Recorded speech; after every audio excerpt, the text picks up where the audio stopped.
Hi, my name is Lisa Roulette. I'm 46 years old. I'm a stay-at-home mom. I'm an artist, a prepper, and a survival chick.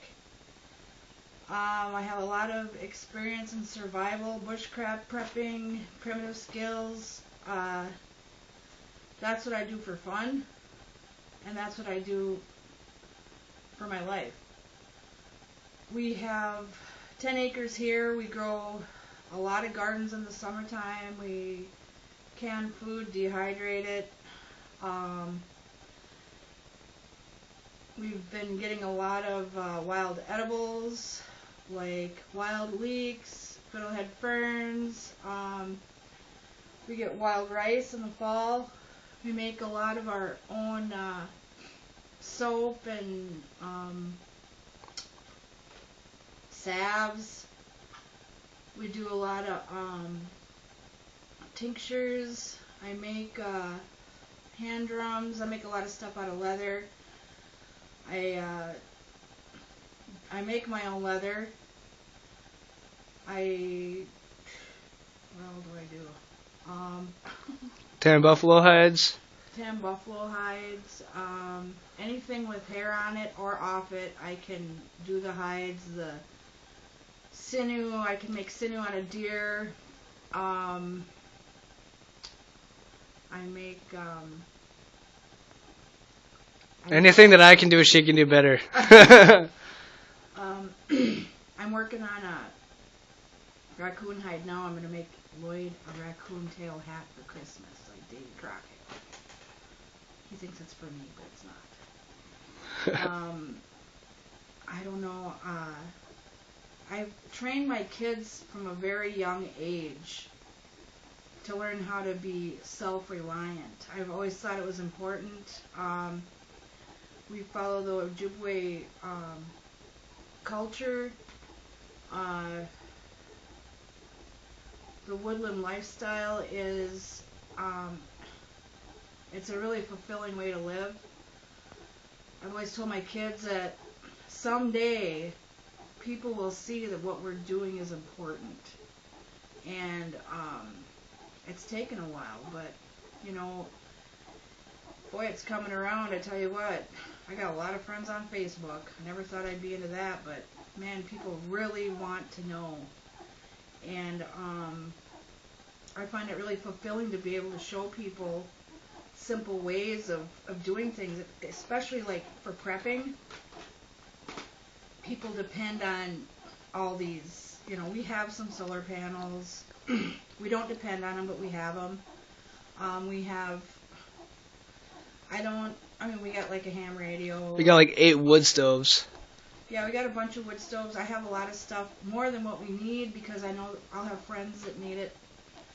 And last winter, people really needed wood stoves. The propane prices were so high, it was 50 below for almost a month. And, you know, I know we really helped a lot of people at that time. Our survival skills, I really don't know that there are many families, especially, that could do what we do. There aren't.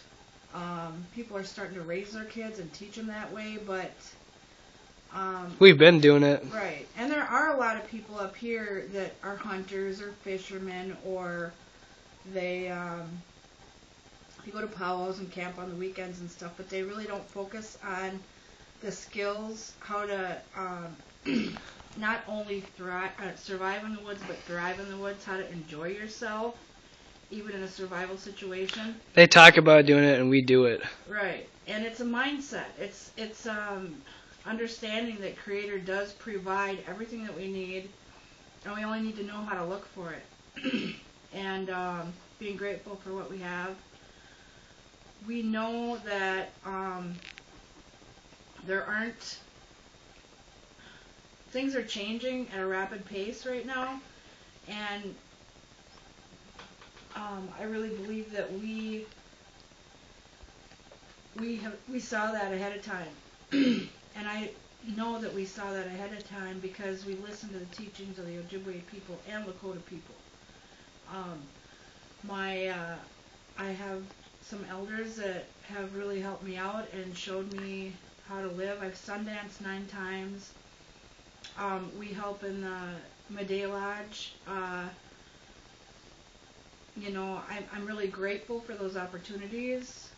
A lot of people will never have that opportunity, even with the survival and bushcraft skills, to take it to a whole new level with the spirituality. That's where I started, and I was fortunate to be around the people that that I was around, and I have support from the elders for doing the things that I'm doing, and they're very proud of me. It asks if we've lived off grid. I lived off grid when I was probably, the first time was when I was in my 20s. I lived in a farm. We had propane lights and wood stove, and it was a very, very rustic existence. We were building refinishing an old 1800s house. It was beautiful, beautiful land right at the cliff was looking right over the Root River. That's where the glaciers stopped. It was just really beautiful lifestyle. And then recently, when my kids got older, we had some issues with our electric, and I thought, you know what? This is a good time to learn. So we went without, and the thing was that it wasn't so, it wasn't traumatic. It was empowering, because it showed them how simple it really is. It's not really simple, but it's a lot easier to live that way and understand it, wrap your mind around what you need to do it, and then do it. It's easier to do that on your mind than to not do it, and it's empowering. And they learned a lot. And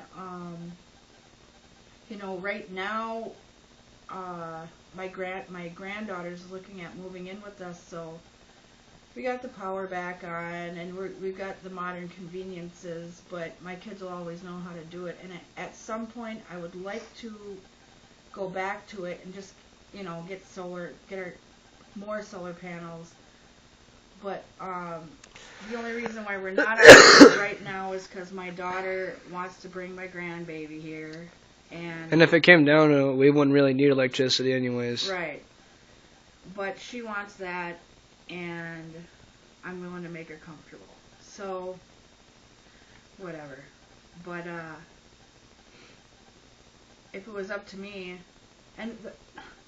if it was up to me, I'd live more in the woods. What we're doing is, Lloyd is getting a land assignment on the reservation, and we're going to be building a log home and building everything from scratch, from the ground up, and everything is going to be free, recycled, or used. I'm not getting, we're not going to pay much for what we're doing. This has been in the plans for a while now, and I'm really looking forward to it. But shit's getting real. Yeah. Yeah, does anybody have any ideas that are controversial? Well, yeah, that's how we live. I always told my kids that people would look up to us someday, because people used to kind of look down on us because they didn't think we had much. But now people are like, oh my gosh, I didn't know you lived that way. Even my neighbor didn't even know that we were preppers. So it's kind of weird for me to, get on national TV and talk about it and stuff, but the things that we keep are not like in high demand. Hand grinders, non-electric items. Most of the things that people really want to have are like guns, and we have guns, but we don't have like an arsenal, like, a bunch of expensive SKSs and all that. The things that we have are tools that we use to live with.